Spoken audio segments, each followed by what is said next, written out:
ধর্মো রক্ষতি রক্ষিতা। নিজের ধর্মের প্রতি আস্থাশীল হও, পরধর্মের প্রতি শ্রদ্ধাশীল হও। খ্রিস্টান সম্প্রদায় 2000 বছরে 153টি দেশ দখল করে নিয়েছে।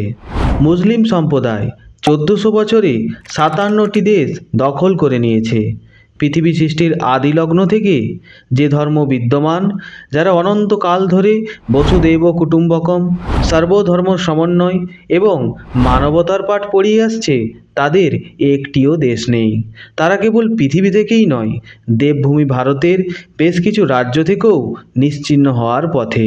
একটা সময় আফগানিস্তান, পাকিস্তান, মায়ানমার, চীন, ইরাক, ইরান এবং বাংলাদেশ নিয়ে আমাদের সুবিশাল ভারতবর্ষ ছিল।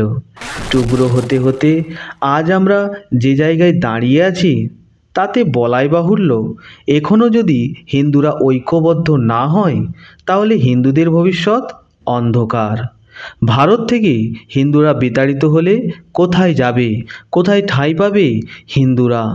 হিন্দুদের কি দ্বিতীয় কোনো রাষ্ট্র আছে? না, হিন্দুদের জন্য কোনো রাষ্ট্র নেই। কাজেই বন্ধুরা, নিজের প্রাণ রক্ষা ও ধর্ম রক্ষার তাগিদে আমাদের প্রয়োজন একটা স্বতন্ত্র হিন্দু রাষ্ট্রের। বন্ধুরা, তবে চলুন জেনে নিই একটা ধর্মনিরপেক্ষ রাষ্ট্রকে হিন্দু রাষ্ট্রে রূপান্তরিত করতে সাধারণ জনগণ এবং রাজনৈতিক দলের কী করণীয়। সালটা ছিল 1976। কংগ্রেস প্রধান ইন্দিরা গান্ধী 42তম সংশোধনী বিলে সংবিধানে প্রথম ধর্মনিরপেক্ষ বা সেকুলার কথাটির প্রবেশ করায়। একথা ধ্রুব সত্য যে 1976 সালের আগে ভারতবর্ষ ধর্মনিরপেক্ষ রাষ্ট্র ছিল না। সেই সময় সংবিধানের প্রথম খসড়ায় ছিল শ্রীরামচন্দ্রের ছবি। বাকি সংবিধান জুড়ে দেখা যেত কৃষ্ণ, কালী, শিব এবং গৌতম বুদ্ধের ছবি। কাজেই এই সংবিধানকে পরিবর্তন করতে গেলে, অর্থাৎ ধর্মনিরপেক্ষ থেকে হিন্দু রাষ্ট্র করতে গেলে, কোনো রাজনৈতিক দলকে লোকসভা, রাজ্যসভা এবং বিধানসভায় 2/3 ভোট পেতেই হবে।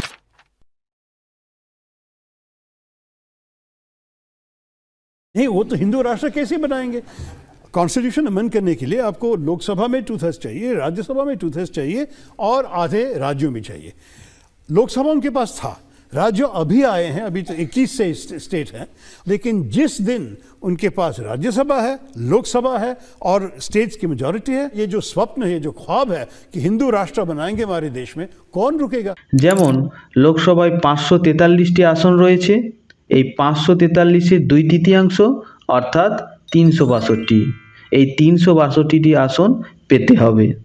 একইভাবে রাজ্যসভা ও বিধানসভাতেও 2/3 আসন পেতেই হবে। এবার জেনে নেব কোন রাজনৈতিক দল এই মহৎ কার্য সম্পাদন করতে পারে।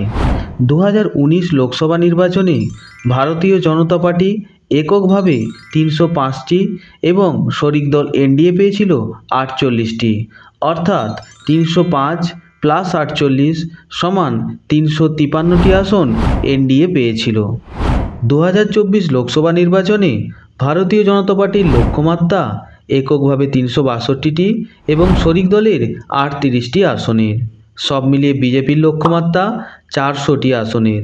এককভাবে 362টি আসনের অর্থ কোনো বড় সিদ্ধান্ত গ্রহণের পিছনে শরিক দলের ওপর নির্ভরশীল না হওয়া। তবে বন্ধুরা, একইভাবে বিধানসভা ও রাজ্যসভাতেও 2/3 ভোটে এককভাবে জয়ী হতেই হবে। বন্ধুরা, একমাত্র বিজেপি সরকারই পারে সংবিধানে পরিবর্তন এনে ভারতকে হিন্দু রাষ্ট্রে পরিণত করতে। এর পিছনে অনেকগুলি কারণ রয়েছে, যেমন 500 বছর পর অযোধ্যায় রাম মন্দির প্রতিষ্ঠা করা, কাশী বিশ্বনাথ ধামের করিডর সুসজ্জিত করা, মহাকাল উজ্জয়িনীর নবরূপ দান করা, কেদারনাথ ধামে আদিগুরু শঙ্করাচার্যের সমাধি স্থাপন করা, ভিনদেশ কানাডা থেকে মা অন্নপূর্ণার মূর্তি ফিরিয়ে আনা, বদ্রীনাথ ধামকে নবরূপে সুসজ্জিত করা, বাংলাদেশের ঢাকার রমণকালী মন্দিরকে হানাদাররা ভেঙে ফেলেছিল।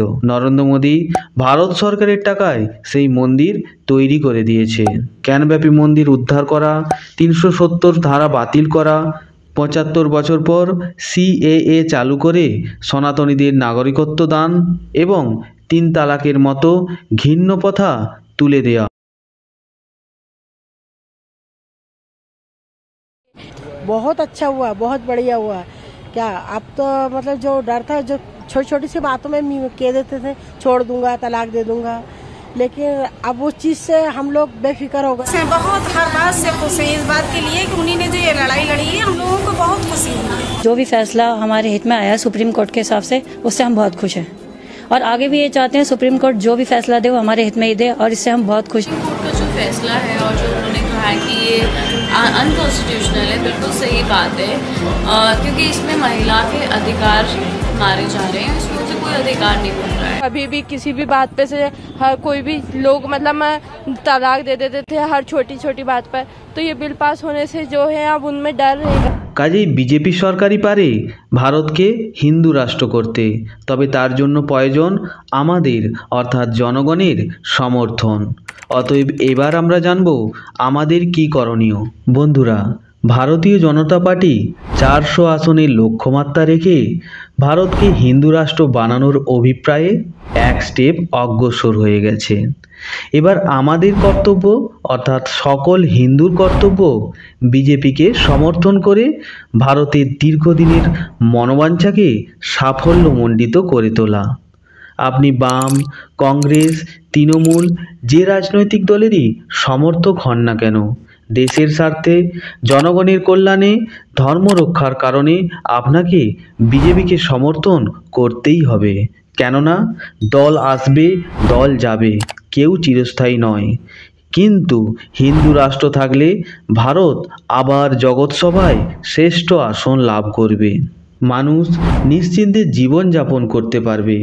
আর আপনি যদি হিন্দু হয়ে হিন্দু রাষ্ট্র না চান, তাহলে আপনি হিন্দু বিরোধী, আপনি ধর্মবিরোধী, আপনি দেশদ্রোহী। আপনি হিন্দু হয়ে হিন্দু রাষ্ট্র চাওয়াটাকে কি অন্যায় মনে করেন? না, এটা অন্যায় নয়, এটা হলো হিন্দুদের অধিকার, হিন্দুদের আত্মমর্যাদা, হিন্দুদের সম্মান। কেননা খ্রিস্টানদের যদি 153টি দেশ থাকতে পারে, মুসলিমদের যদি 57টি দেশ থাকতে পারে, তবে হিন্দুদের জন্য কেন হিন্দু রাষ্ট্র থাকবে না? কেন হিন্দুরা নিজ ভারতভূমিতেই, নিজ দেবভূমিতেই যাযাবর হয়ে থাকবে?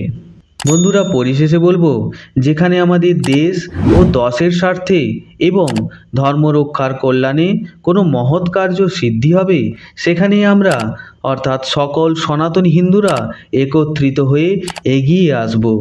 জয় হিন্দ, বন্দে মাতরম।